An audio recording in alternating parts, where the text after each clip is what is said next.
अन्नदाता, किसान को अन्नदाता कहता है। और अन्नदाता ऐसी सर्दी के मौसम में जब हम आराम से घरों में सोते हैं तो वो आपके लिए खाद्यान्न की व्यवस्था करने के लिए खेतों में पानी लगाता है, रात में जग कर उनकी रखवाली करता है।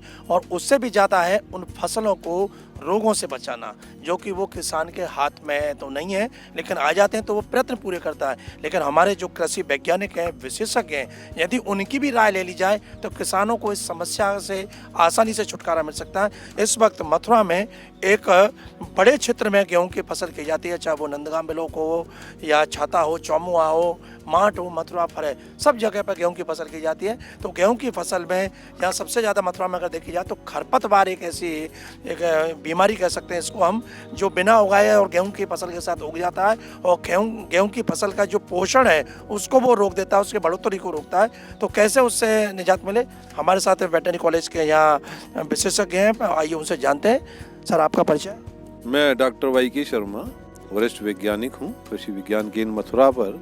और जैसा कि आपने अभी गेहूं के बारे में जानकारी के लिए कहा है, गेहूं के बारे में हम बता दें, जनपद में आपने कुछ ही हमारे विकास खंडों का नाम लिया, लेकिन हमारे जनपद का टोटल रकबा 3,28,000 हेक्टेयर है जिसमें खेती की जाती है।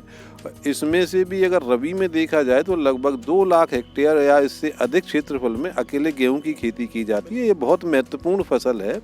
और जैसा आपने बिल्कुल सही कहा कि इसमें सही समय पे अगर खरपतवारों का नियंत्रण नहीं किया जाता तो गेहूं की फसल को काफ़ी नुकसान होने की संभावना रहती है, यानी उत्पादन सीधे सीधे प्रभावित हो जाता है।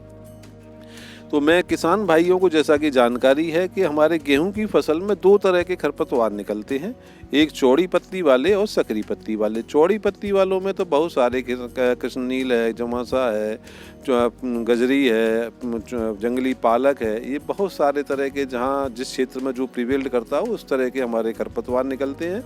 लेकिन जनपद में मुख्य तौर पे सकरी पत्ती वाले में जंगली जई और गेहूं का मामा, जिसको अड़ंगा भी कहते हैं, हमारे हरियाणा के लगभग, जो कोसी के मुंडी भी कहते हैं, गोल मुंडी वाला, ये 2 खरपतवार बहुत ज़्यादा परेशान करते हैं।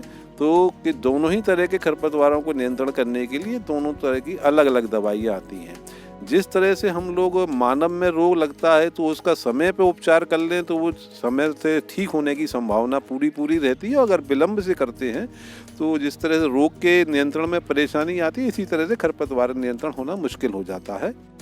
तो किसान भाइयों को ये सलाह दी जाती है कि जैसे ही किसान भाइयों के यहाँ भूड़ भर जाए, यानी भूड़ यहाँ कहते हैं प्रथम पानी को, तो 20, 21, 22 दिन के बाद भूड़ भर जाती है। इसके बाद जैसे ही पैर सहने लायक आपका खेत हो जाए, क्योंकि खेत में पानी लगता है तो नमी की वजह से गीला होता है, तो ये 8-10 दिन में स्टेज आ जाती है।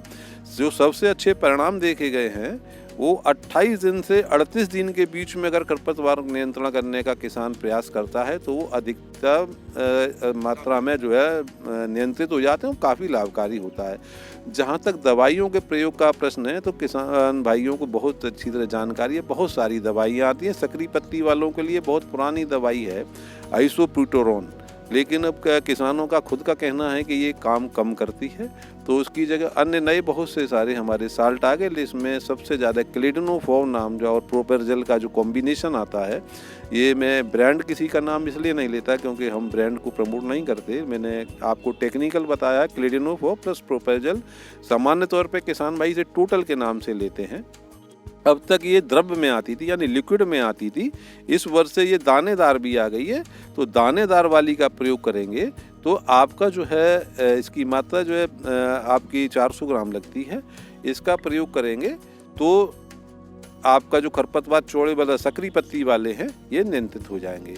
उसके लिए भी मैं आप किसान भाइयों को ये कहूँगा कि अब तक वो 2,4-D का जो पाउडर आता है उसको घोल बना के छिड़काव करते थे या उसको यूरिया के साथ मिला के देते थे। ऐसा ना करें, उससे अच्छा होगा कि आप जो है इसको 2,4-D के बजाय अन्य हमारे और भी खरपतवार नियंत्रण आ गए हैं, अगर इसका ही प्रयोग करना है तो आप इसको जो है अलग से प्रयोग करें। पालक हो, गजरी हो, गोभी हो या आपका कृष्णनील हो, जो भी हो, जमासा हो, हिरनखुरी हो, जो भी आपका चौड़ी पत्ती वाला खरपतवार होगा वो इससे नियंत्रित होगा। इसकी 625 ग्राम दवा लगेगी आपकी 2,4-D की, लेकिन इससे अच्छा ये रहेगा कि ये भी द्रव्य में आने लगी है। इथाइल ईस्टर 58% के नाम से आती है, 2,4-D इथाइल ईस्टर 58%। इसका घोल बना करके अगर छिड़काव करेंगे, जिस तरह से अब मैंने कहा कि आप आइसोप्यूटोरन का करते हैं या क्लिडिनोफॉर्ब का करेंगे, प्रोपर जेल का, इस तरह इसका छिड़काव करेंगे तो इसके परिणाम बहुत अच्छे आएंगे आपके लिए।